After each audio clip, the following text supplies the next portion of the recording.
Hey, Chad, you doing good?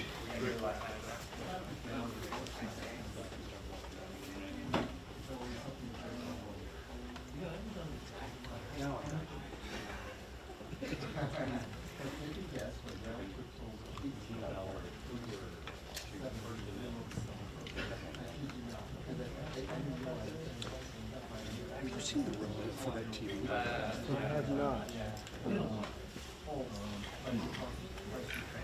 I don't know if it, I don't know why if we're taking any other room, but I have not seen it. I bet it is. Okay, cool.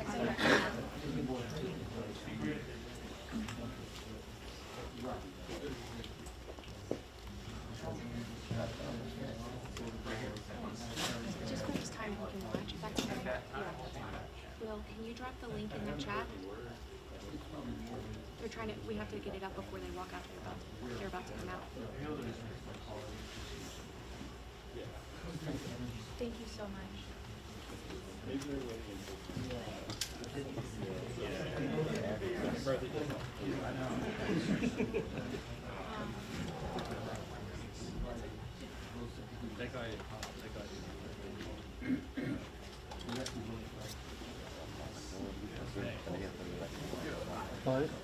Found two, hopefully one.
Down the floor.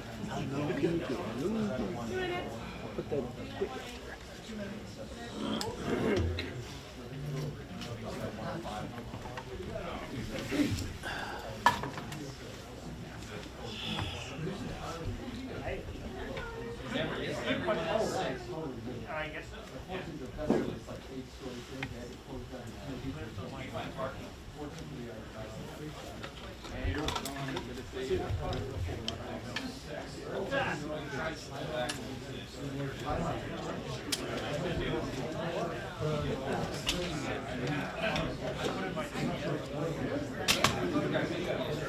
I know, I saw that.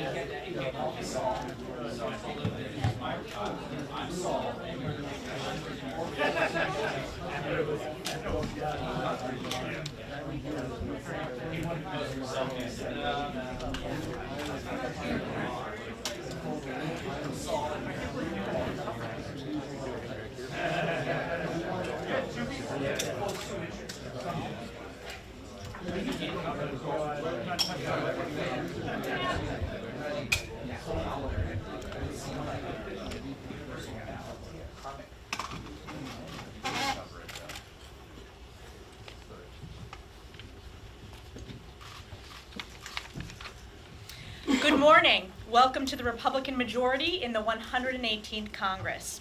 House Republicans are hitting the ground running, and we are laser focused on passing our Commitment to America agenda and much needed critical oversight of the Biden administration. Yesterday, we passed the most member-driven and transparent rules package in history and finally ended Democrats' authoritarian reign on our nation's capital. we restored and fully opened the People's House.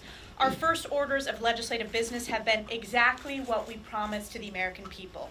We promised on day one to repeal Joe Biden's army of 87,000 new IRS agents, and yesterday we did just that. Today, we will counter the Chinese Communist Party with our Select Committee on China. We will vote to protect every American's constitutional rights with a new Select Subcommittee on the weaponization of the federal government. We will also vote to stop the Biden administration from selling our strategic petroleum reserves to China. And of course, this week, as thousands prepare to stand for life in our nation's capital next week, we will continue to hold the line and protect the most vulnerable among us by bringing the Born Alive Survivors Protection Bill to the floor. And we are just getting started. House Republicans are unified and united in our effort to implement our commitment to America to save this country. And it's my honor to turn it over to my colleague, Michael Cloud from Texas. The big note of the week is that the People's House is open for business. And I can tell you it's been awesome to see in the last week, even as we roam the halls, to see families coming together and once again able to tour the People's House. Well, this rules package was along those lines in opening up the People's House for business.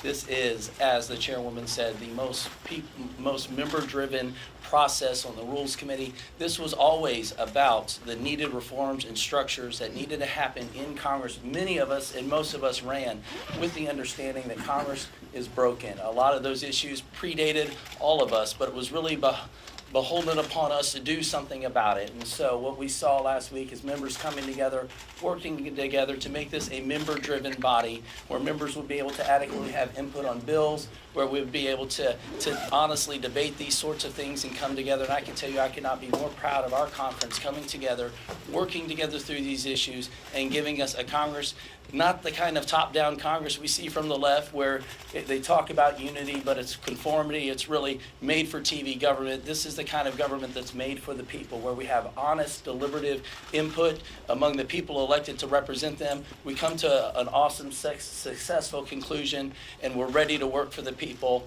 Last night's bill was a great example of that. We're going to see a lot of progress going forward, and could not be more excited about where this conference is at this point. God bless y'all.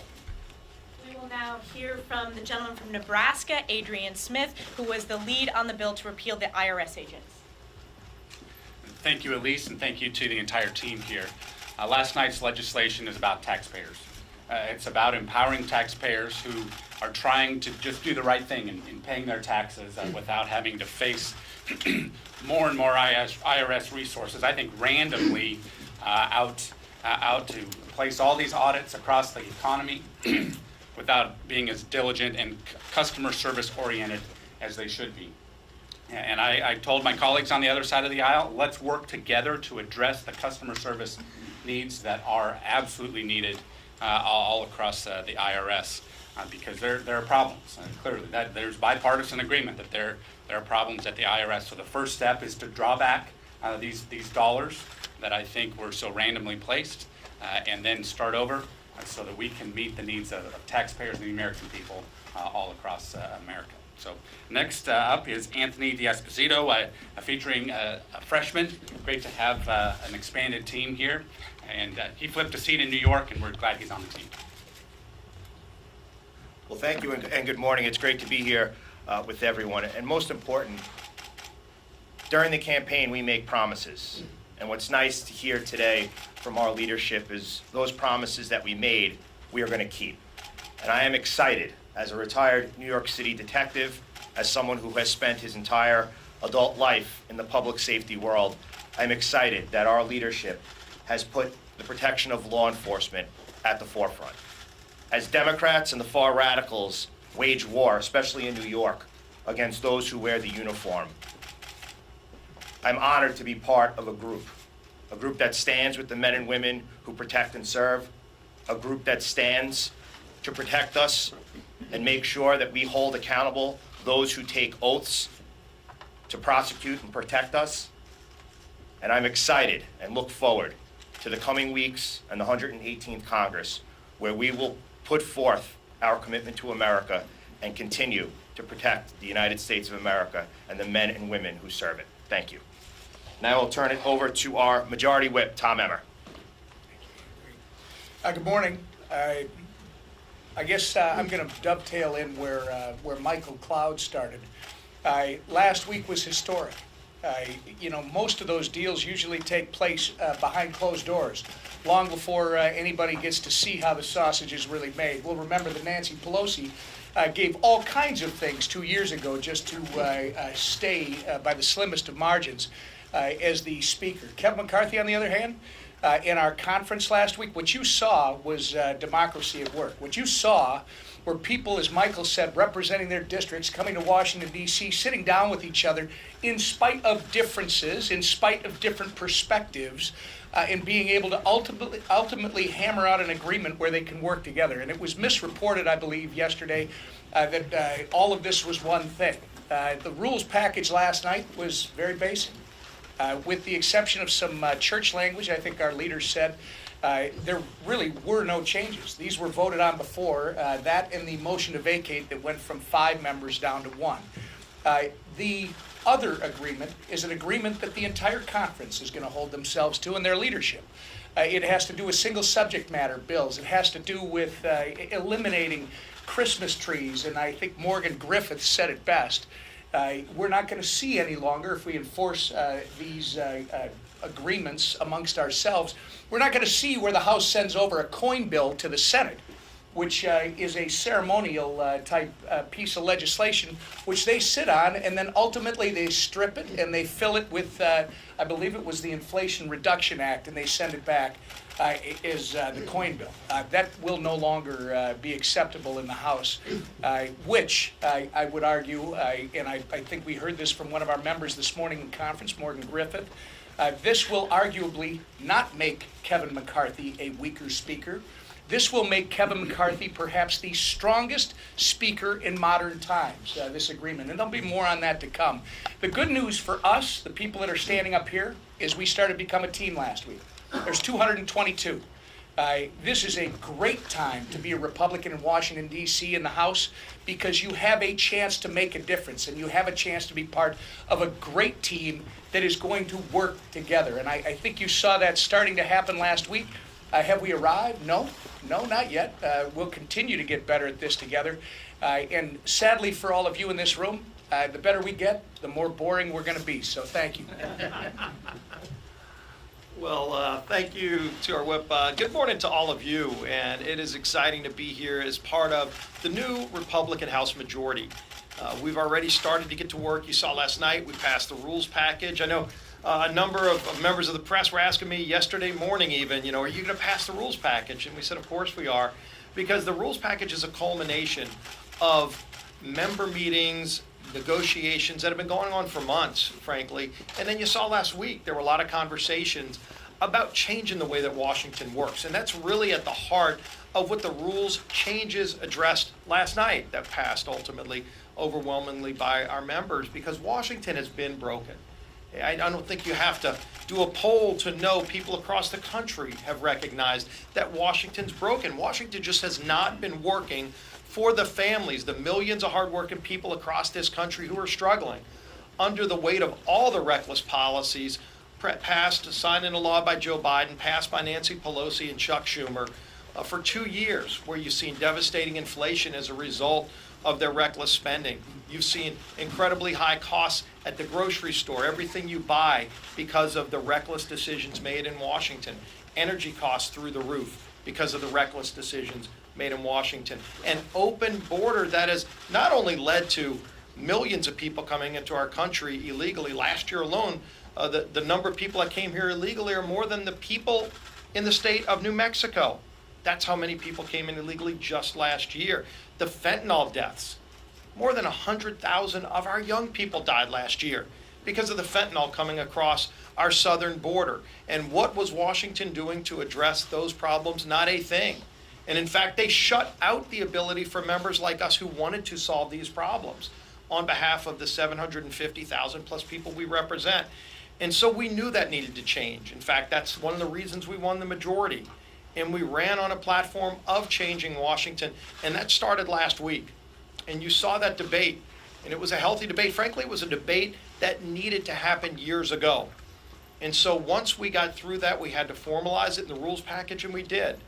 And then we went to work, and the first thing we did is delivering on the promises that we made during the campaign. We made a commitment to America. We said the first bill we're going to take up is the bill to repeal those 87,000 IRS agents. And Adrian Smith is now, oh, you have the plaque? So he's got the plaque. With the result of the vote, 221 votes yesterday. Every Republican voted for it. Every Democrat voted against it. And think about this. Yesterday, every Democrat went on record saying that they want to more than double the size of the IRS to go after people like the hardworking families, the single mom who's working 2 shifts at a restaurant. The CBO confirmed that when they added those IRS agents, it wasn't just to go after the millionaires and billionaires, it was to go after people making less than $200,000 a year. Broke President Biden's pledge. We actually had an amendment when that bill was going through to say that the new IRS agents couldn't go after people making less than $400,000, to hold President Biden to his own pledge. Do you know every Democrat voted against that amendment?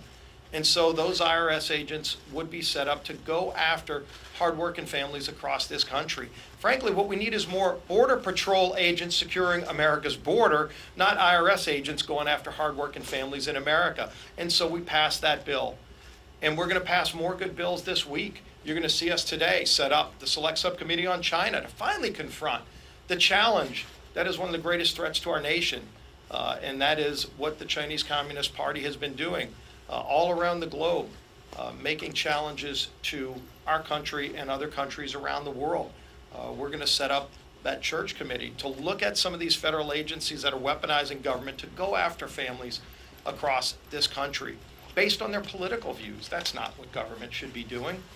We're going to be looking into that as well. We're going to pass the Born Alive Act. This is a bill we talked about a long time. In fact, every Republican was a co-sponsor of this bill last Congress, and Nancy Pelosi wouldn't bring it up to a vote. And in our first full week, we're going to actually bring that bill up for a vote. Ann Wagner's bill that says if a baby's born alive outside the womb, in some states they actually are allowing that baby to be killed and calling it abortion. It's murder, and yet it's legal in some states. Even people that identify as pro-choice think that that's disgusting and immoral and shouldn't be allowed in America, and yet it is. And so we're going to confront that too. And then we're going to set up our committees. You saw yesterday we finished out the chairmanships. We're going to start populating the committees. And then the committees are going to get to work, bringing bills out that'll actually address inflation, allow us to lower costs for families, fighting for those families who have had nobody fighting for them in Washington for years, for way too long. Washington has needed to change, and last week we started that process. Last night we culminated it with the rules package, and now we get to work implementing it, and that's ultimately what matters, is getting the job done for those families who are struggling all across this country. And we're excited, and we're up to the challenge. We're ready to get to work. With that, we'd be happy to take your questions. Yes. I have 2 questions. The first for you and then the other for Congressman Emmer. The first is, given all that we know now about what Congressman Santos lied about his resume, the various inquiries into him at the federal and local level, do you think that he should be a member of Congress? Well, you saw him seated last week. There were no challenges to that. This is something that's being handled internally. Obviously, there were concerns about what we had heard. And so we're going to have to sit down and talk to him about it. And that's something that we're going to deal with, just like there's a lot of other things we're going to deal with. And my second question for Congressman. You were in the negotiations last week. There's a lot of conversation around whether or not there's this 3-page addendum, other negotiations and deals that were made with Freedom Caucus members. Can you confirm on, is there an addendum? Is this an official piece of paper, or is this just a word-of-mouth agreement? There's no addendum. I wouldn't call it an addendum. I think our speaker put it up on the screen today. It showed people. It reinstitutes the Holman Rule. It eliminates the Gephardt Rule. There will be single subject matter bills. There will be germaneness issues are going to be important. He made it very clear that there were no gavels given out. There were no deals like that were made. This is, I think it's more than just aspirational. I think it literally is something that the entire conference is going to want to hold ourselves to, and frankly, hold our partners on the other side of the building to. But I wouldn't call it an addendum, because that was the confusion yesterday. We were voting on a rules package that literally had some minor wording changes in the church language, and then had the motion to vacate number changed. This discussion is about something totally separate. And in fact, somebody from downtown, I understand, was circulating a document saying this is the addendum that you're voting. Well, no, that's something totally separate. And I think the majority leader can certainly comment on it. So can Michael. That I think the speaker literally put a screen up today showing everybody what's in it. In that regard, why not release to the public all these deals that were reached? This screenshot that was showing in Concord. You guys talk about transparency. Isn't it essential for the American public to understand exactly what deals were cut in order for it to get this? Well, the speaker talked about that today, and some of the things involve making sure that our committees are represented by a full swath of our membership. It wasn't any person was committed a committee, but look, we've got a lot of different groups within our conference. The Democrats do as well, by the way, and we want to make sure, and this is something the steering committee is going to take up. So again, it wasn't like this person's allowed that spot on a committee. The steering committee is going to make that decision. But if we're going to be able to do our business, I'd love for the Democrats to vote with us. For example, this week we're going to have a bill to say if the Strategic Petroleum Reserve is rated like President Biden has rated it over and over again, taken over 40% of our nation's reserve away, not to fix a national emergency, but to mask his really bad anti-American energy policies, then it shouldn't be sold to China. I hope every Democrat votes with us to say that America's national reserve for oil shouldn't be sold to China like President Biden did recently. But if Democrats don't work with us to solve these problems, we're going to still do it on our own. And so that means the committees have to produce bills that come out of committee that represent the full swath of our conference. And so that's something the steering committee is going to take up. And those decisions, let's recognize those decisions haven't been finalized yet because the steering committee, starting tomorrow, will go in to take up all of the committee's slots that have to be filled. The ratios have to be finalized, and then ultimately, what bills come to the floor, those are decisions through regular order that are going to be established. We'll have a term limits bill that we're going to bring to the floor, but it was clear it's got to go through regular order. Which means we're going to have committees in person again. By the way, last night, not only did we get rid of proxy voting, we got rid of virtual hearings in committees. So committees can't be meeting in these Brady Box style boxes where nobody's in a room and everybody's in some remote location and you can't even discuss an amendment. We're going to be back in person again, and we're going to be having field hearings. We're going to have the Judiciary Committee having a hearing on this open border at the border. We can actually go have that hearing at the place where the problem is happening. That's going to be exciting for people to see. As far as hearing now, once again, that Mr. McCarthy wants to block Mr. Swalwell, Mr. Schiff, and Mr. Omar from their committees. Now, we've seen this thing before with Martin Green and Mr. Gosar. Is it going to be the same process where it will involve the entire Congress, or will it be a different process considering it will involve the Intel? Can you explain what the process will be? Yeah, well, first of all, nobody has been assigned to any of those committees yet, but as we see what comes out, the Democrats set a precedent that we urged them strongly not to go down last Congress. They decided that they were going to break the precedent that had been in place over 200 years and remove members of the opposing party that our party selected to be on committees. And so that was a practice they set. And so obviously we're going to be looking very closely at who they appoint. They hadn't appointed anybody yet to committees, but we're going to see if they do. What has been agreed to on the debt ceiling, specifically, there seems to be some confusion, and can you guarantee that U.S. public will not default on our debt? Well, let's first make very clear why the debt ceiling gets hit. And I think this is an important education process to have now and an important conversation to have now because we haven't hit the debt ceiling yet. But America, over time, occasionally hits the debt ceiling because it's like a credit card limit. And families back home if they have credit cards, they have a limit on that credit card. And if they hit their limit or they're very close to it, which we are, it means you've spent more money than you have. You've spent more money than your credit card has allowed you to spend. And if you're going to ask for an increase in the limit, at some point in time, you've got to sit down and say, why are we hitting the limit? Why are we maxing out the credit card?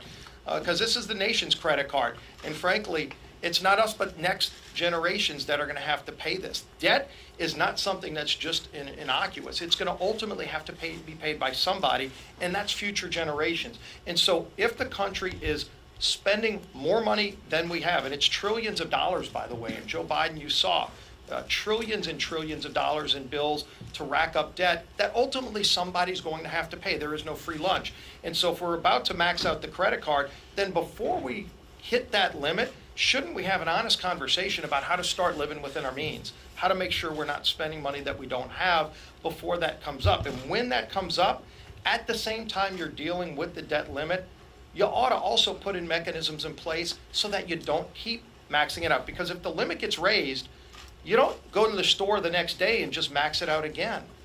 You start figuring out how to control the spending problem. And this has been going on for way too long, and we're going to confront this, and I think the American people have called on us to confront this problem. That's back in the back. We're going to go in the back. Do you support reducing defense spending?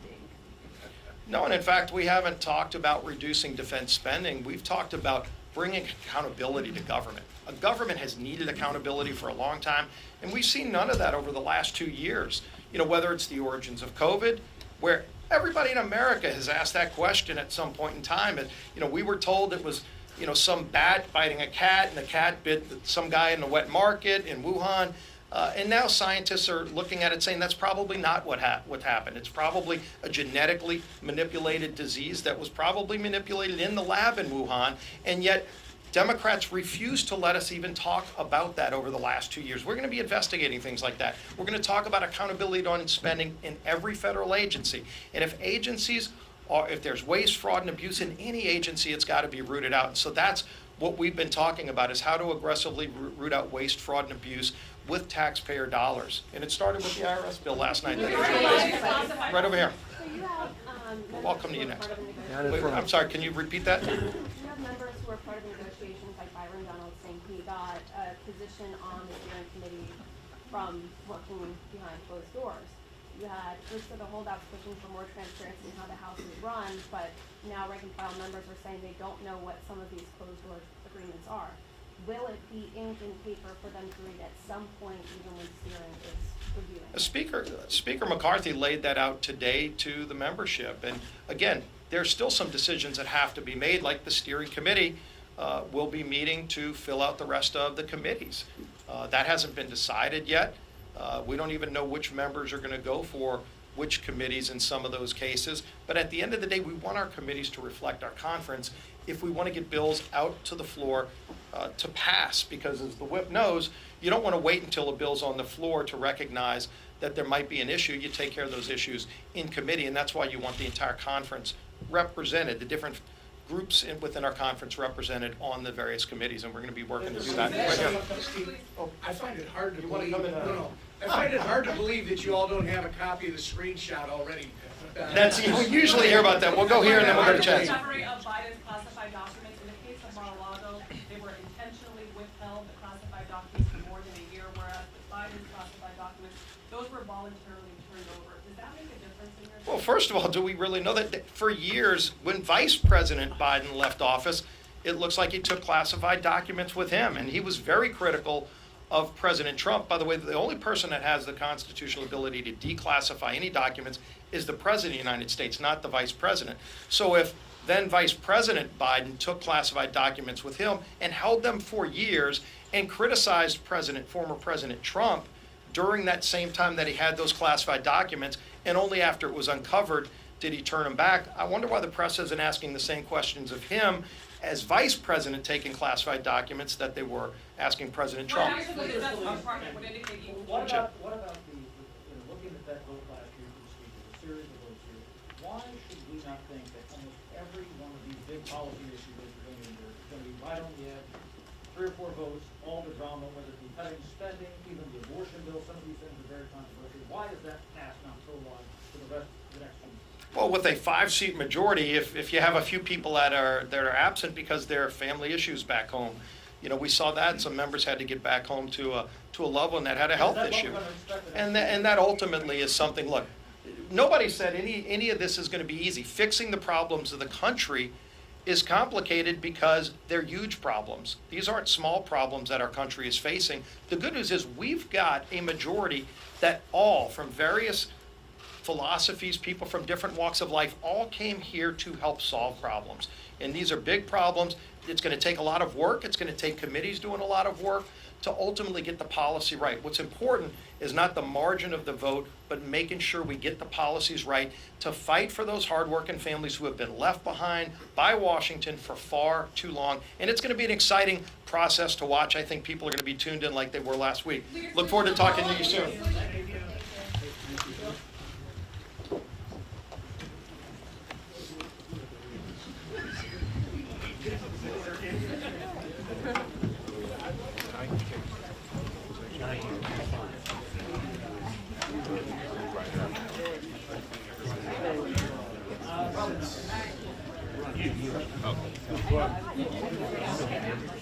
No, I don't, but thanks. Because it doesn't show.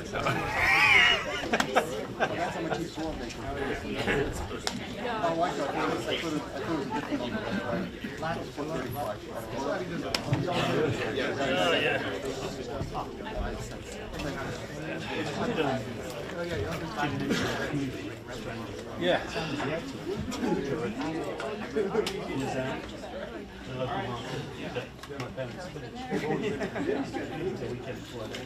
Really? My aunt's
Good morning. It's a pleasure to be with three of our ranking members and our distinguished vice chair at this press conference. House Democrats are ready. In the 118th Congress, we stand united behind Hakeem Jeffries, whose leadership is astounding, bold, courageous, decisive. You get the point. The chaos and crisis on the other side of the aisle has not stopped House Republicans. After caving to demands from extremists in their conference, Speaker McCarthy has a secret 3-page list of promises that will prevent his caucus that he had to put in place to prevent his caucus from voting down their own rules package. Rather than trying to find common ground, House Republicans have chosen a path of division and default. We've not seen a single concrete proposal from Republican leadership that will lower costs for everyday Americans. Instead, they've ratcheted up their attacks on women's reproductive rights, against voting rights legislation, and against codifying Roe v. Wade. When they're ready to get serious about the most pressing issues of facing this country, House Democrats stand ready to work with them to deliver. Until then, we're going to continue to call out their extremism each and every step of the way. Our Vice Chair, Ted Lieu. Thank you, Chairman Aguilar, and good morning. Last week, the American people saw a clear contrast between a unified Democratic caucus working on behalf of the American people and the chaos, confusion, crisis of the Republican caucus who've been captured by MAGA extremists. And this contrast continues this week. So while Democrats are putting people over politics and working to lower costs and get better paying jobs and safer communities, what is the very first thing Republicans do? The very first bill they pass? It guts the Office of Government Ethics. Essentially, when you read what they say, you cannot hire any staff after 30 days for that important office, which means if any staff has to leave, relocate, resign, for whatever reason, leave the office, they cannot be replaced. So over time, this office could shrink to nothing. And why do Republicans want to do that? Well, they want to stop investigations into themselves. And we see that again with what's going to be voted on today, which is their committee to obstruct justice. They're going to create a committee to meddle into ongoing law enforcement investigations. Some of these investigations are investigating Republican members of Congress, as well as the former failed president. So that is what the American people are seeing, and that contrast will continue to play out week after week after week. And now it's my honor to introduce our terrific ranking member of Appropriations, Rosa DeLauro. Good morning. Pleasure to be with all of you today, and I want to say a thank you to Chairman Aguilar, Vice Chairman Lieu, for inviting me to join the press conference this morning, and also to thank my colleagues, Chairman Neal and Chairman Boyle, for their leadership. As my colleagues have mentioned, the Republicans' chaotic process to elect a Speaker of the House, it's unprecedented, and it's also dangerous. Republicans are making side agreements, handshake deals that not only contradict their calls for transparency, but also attempt to short-circuit the 2024 government funding process before it even gets started. Appropriations bills are must-pass bills. They require bipartisan, bicameral agreement, like the House Democratic majority secured when we passed the agreement funding the omnibus bill in December. It appears, quite honestly, that Republicans, they don't understand this process, because in his attempt to become Speaker, Kevin McCarthy reportedly already promised to cap spending at the 2022 levels in exchange for votes. Let me just take a second to tell you about what that means. Now, obviously, we do not have the exact cut that the Speaker traded for votes because the deal was made in secret. But there's a discussion that the cut from 2023 would apply to all discretionary spending, defense and non-defense. That's at least $130 billion cut to all discretionary spending. That's about an 8% cut. If you take it all from non-defense, it is at about a 17% cut. And while there are some House Republicans saying that they will not cut national security, they would then leave veterans in the lurch. Taking the veterans programs back to 2022 would shortchange VA medical care by at least $31 billion. That's a 32% below what we just enacted in December. It doesn't account for potential increases the department will identify on their upcoming budget requests. So they're going to slash what are critical investments. And as I said, it's defense, national security, military readiness, and a combat capability. And again, I make reference to service members and their families. The funds that they rely on, this is cuts to VA medical care, mental health services, the homeless assistance programs that ensure that we reach unhoused veterans. They will be making serious cuts to law enforcement. These spending cuts harm families, communities throughout the U.S. that are already struggling with inflation and the cost of living. It is not just a soundbite to say that people are living in this country today paycheck to paycheck. It is a reality. So the funding for high poverty schools, post-secondary education, early learning programs hang in the balance. Access to childcare, training programs are at risk. We will cut the benefits for small businesses. But I guess my colleagues on the other side of the aisle, they consider that all of these services are unimportant, not to be taken into consideration, because you know as well as I know that budgets are statements of values. And it tells you precisely where their values are or are not. In our bills, we provided 43.5 million people the SNAP benefits they need. This past year alone, our bills created over 21,500 affordable housing units. Progress made to help those in most need put food on their table, roof over their heads. All of that is jeopardized.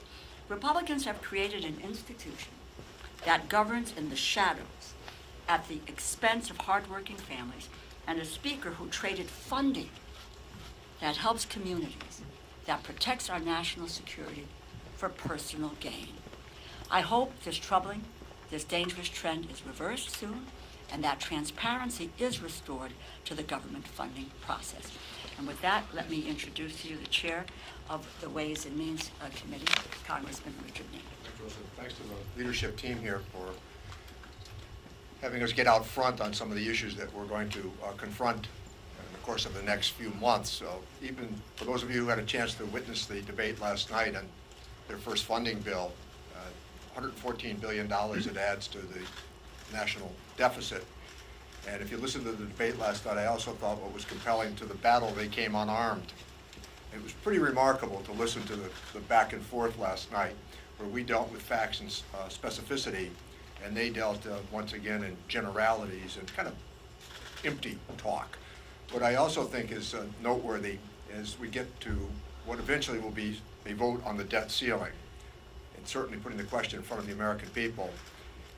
They voted for the CARES Act. They voted for more money for national defense spending. Some of them voted for the infrastructure bill. And then they also voted for $5 trillion worth of tax cuts in 2001, 2003, and 2017. Although it comes out to about $4.7 trillion of tax cuts. And it allows them, in this instance, after what they've done, to sort of set the fire and then call the fire department. So it's been kind of the recklessness that they've embraced in this fiscal debate and discussion. But it's going to bring us to the precipice, because it'll allow us to have a full throttle debate over the role of Social Security and Medicare in our lives. I'm looking forward to that.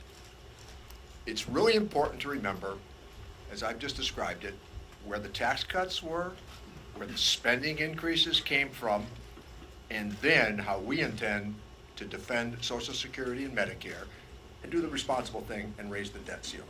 The debt ceiling shouldn't be held hostage to this sort of conversation, particularly when you participated in increased spending, which, by the way, was all valid. All valid.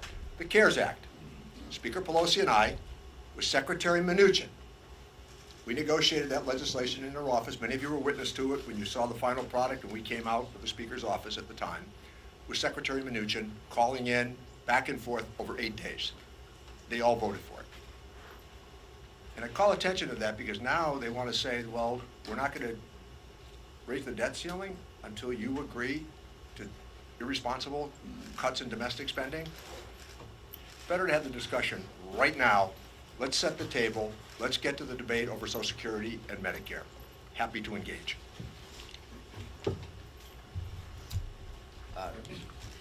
Brendan Boyle. Thank you for that wonderful introduction, Richie. I didn't want to overdo it. So I'm Brendan Boyle, Brendan, not Brandon, incoming ranking member of the Budget Committee. And actually, let me build off what Richie just said and focus on one area as part of the adopted rules package last night, and that's cut-go. You know, you can always tell when there's a Democrat in the White House because our Republican colleagues suddenly become concerned again about deficit and debt. When there's a Republican in the White House, they conveniently forget that topic. But every time they take over and there's a Democrat in the White House, suddenly there's this focus on deficit and debt. Well, here's the hypocrisy in what they're saying. As part of cut-go that they reinstated last night, any tax cuts that they propose do not have to be offset. So all of those critical investments that Chair DeLauro spoke about, critical investments in the American people, education, jobs creation, helping veterans, all of those have to be offset according to their rules. But another big round of tax cuts, like what they did the last time they were in the majority, $2 trillion tax cut, 83% of which went to the wealthiest 1%, not one dime of that would have to be offset. So keep that in mind when they are crying crocodile tears about our national debt. I would also say, as Chairman Neal did, the debt ceiling should not ever be something we play around with. It is too dangerous. This country has been able to get through and weather government shutdowns. We would not be able to weather a compromise on the full faith and credit of the United States. It would cripple not only the U.S. economy, but the world economy. This caucus has the responsible position not to play politics with this. The other side has been threatening repeatedly, as recently as last night, to refuse to raise the debt ceiling because they're so hell-bent on cutting Social Security, Medicare, and Medicaid. We won't let them get away with it. And now it's my pleasure to bring back our chairman, Pete Aguilar. Thanks, Brendan. Questions? Chairman Aguilar, Adrian Adair from CBS News. Should the discussion of President Biden's classified documents be disclosed before the midterms? Well, let's step back and talk about this for a minute because, and I appreciate the question. This is Republican hypocrisy at its finest. When the former president had 320 documents found at his personal residence, they said that, quote, that will not be a priority. What President Biden did was disclose this to the archives, let law enforcement know. That is exactly the way that you should handle this. So we're going to support the fact that the president is following this established protocol, that he did the right thing, and see what other and see where we go from here. But we're not interested. Republicans aren't interested in having meaningful oversight. They're just interested in opposing this president. Go ahead. What do you say to critics who argue these documents were discovered November 2nd, midterms were November 8th, and they could have been withheld to avoid potential damage against Democrats for the midterms? This was done in consultation. You saw Merrick Garland have a U.S. attorney weigh in at this point. This is being done the exact way, getting the archives involved. Someone who was on the January 6th committee, there is a process to handling documents. The president is handling it the way he should. That's what's important. Go ahead. To follow up on that though, I mean, in April we knew about well, obviously we knew about the search warrant executed at Mar-a-Lago. Isn't that sort of time when everybody goes, let's just make sure we don't have any of our own? It's a little bit sloppy to not have this go through things on the Democrat side to make sure that when they're saying this is terrible who has documents, it's also make sure that we don't have any documents. I don't think that's a question for me. That might be a question directed down the street. But what I'll tell you is this is being done. This is being handled the way he should. This is not about August. This is about today. Where we are at. The president is handling this the way that he should. He's disclosing it. He's letting the archives know. Law enforcement is aware. We're handling this with the seriousness at which it deserves. But we're not downplaying this, which is exactly what House Republicans have done. Did you have something, Richard? No, just to say the Justice Department has the issue. Can I ask about House ethics? Obviously, we are pretty out from today, but Republicans have tried to vet the committee with their decisions.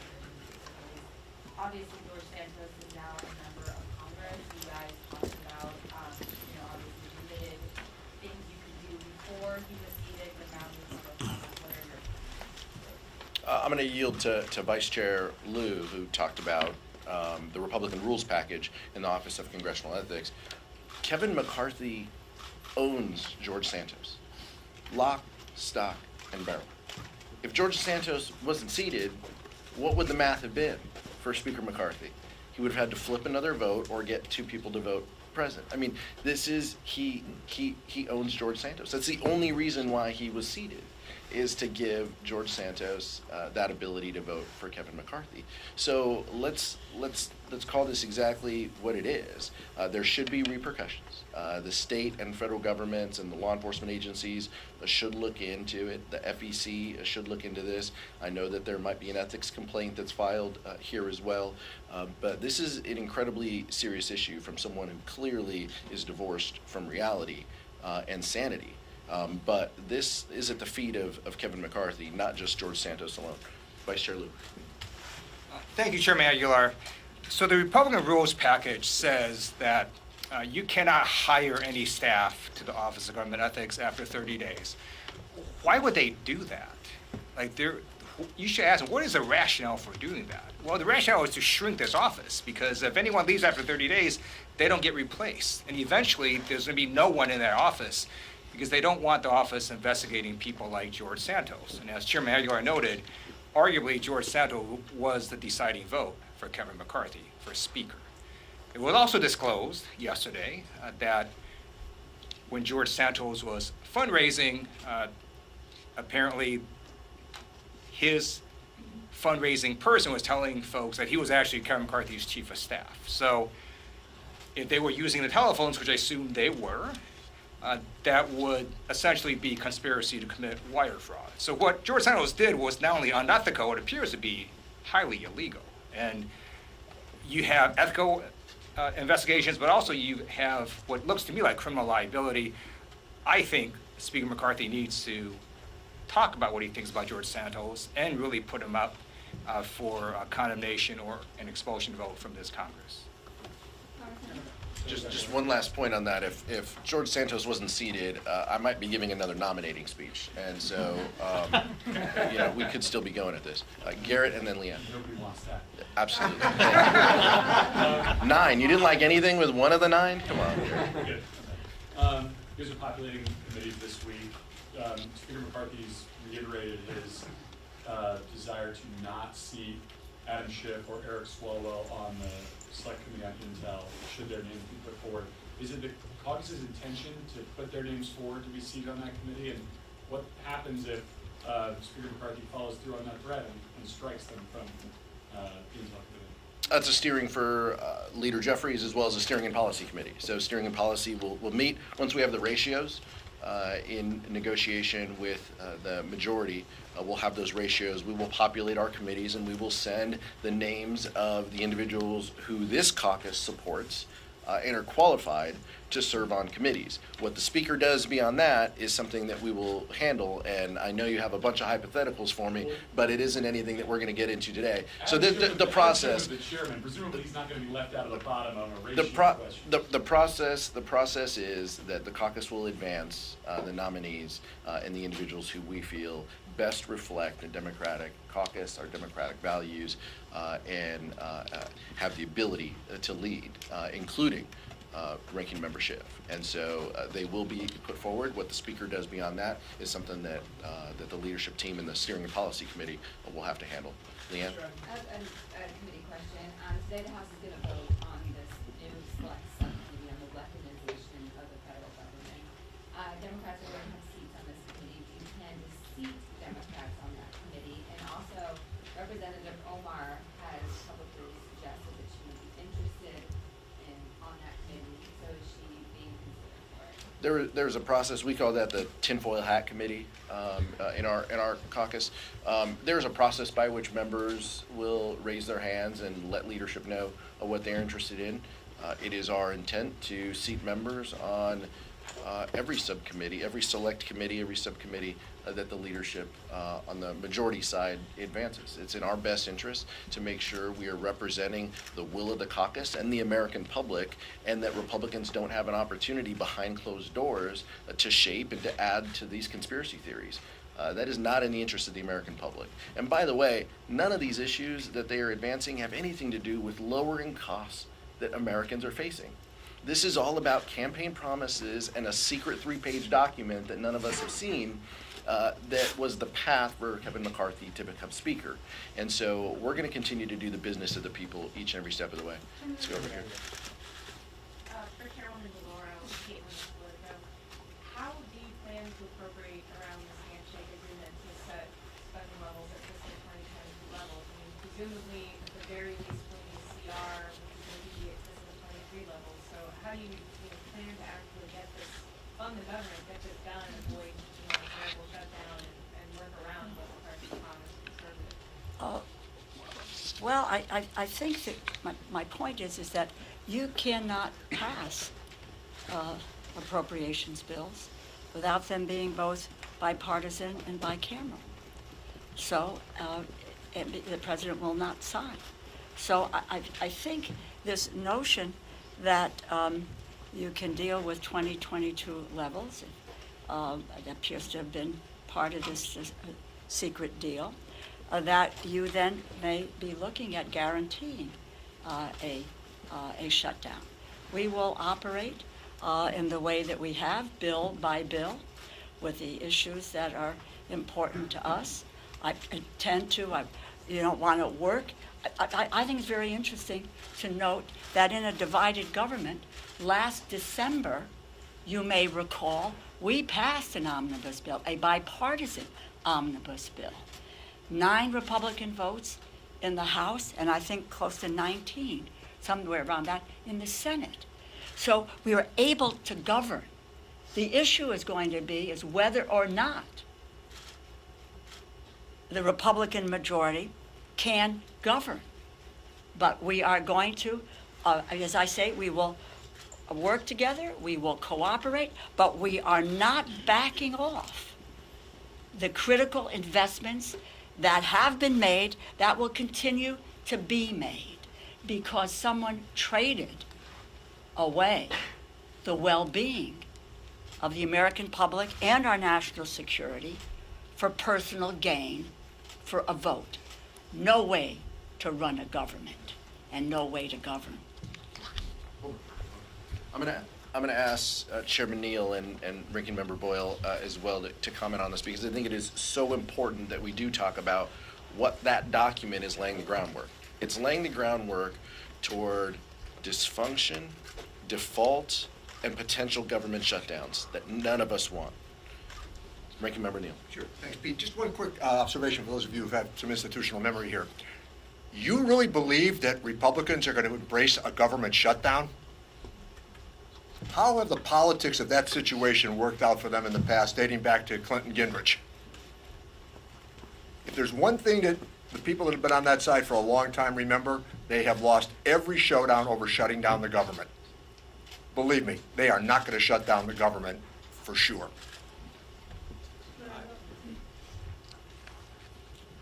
Look, we all know in the end what this is about. When Social Security was created in the 1930s, Republicans opposed it. They have opposed it in every generation since. As recently as late 2004, when George W. Bush was reelected. If you remember his first press conference the day after the election, he said, "I have political capital, and I intend to use it." And what was his number one priority?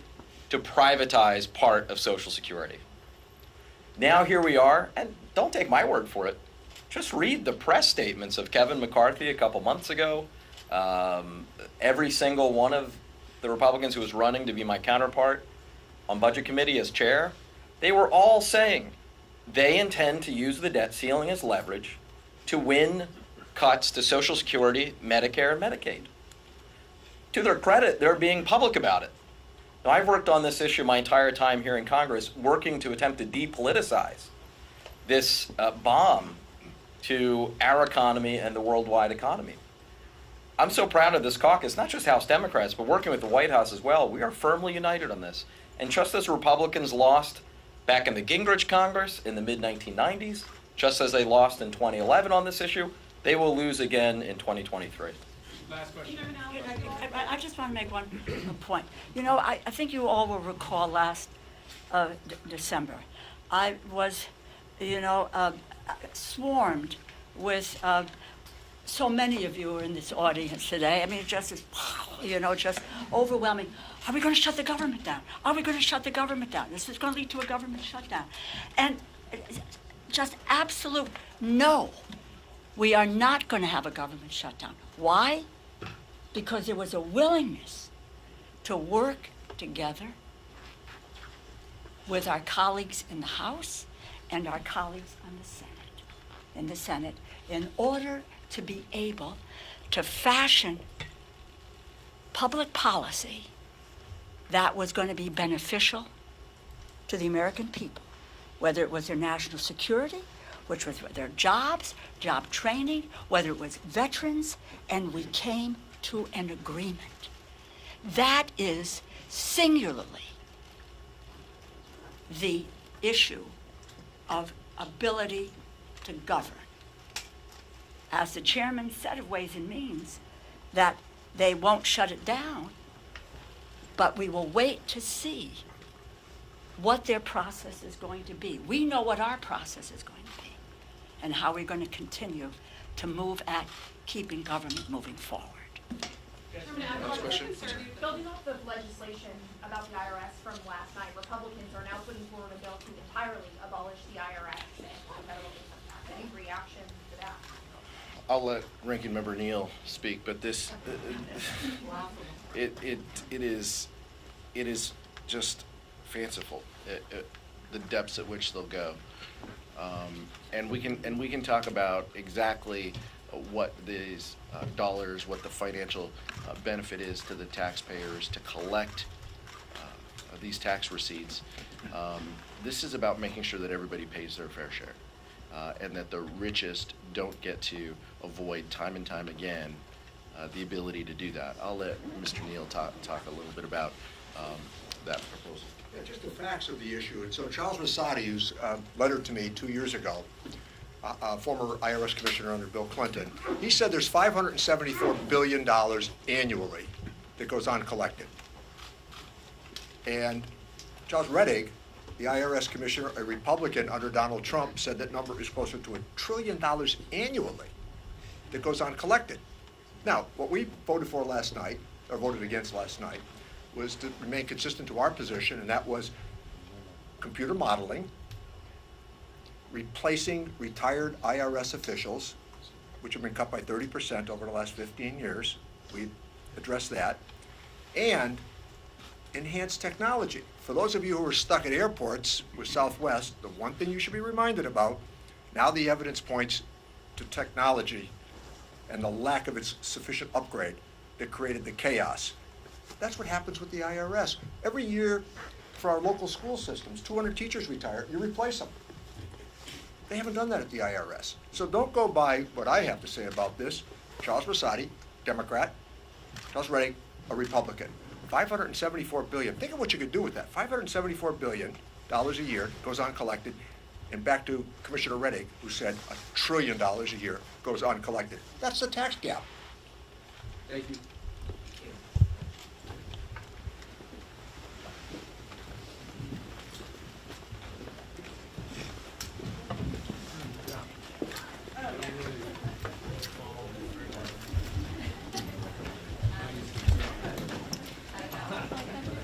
We're on the end.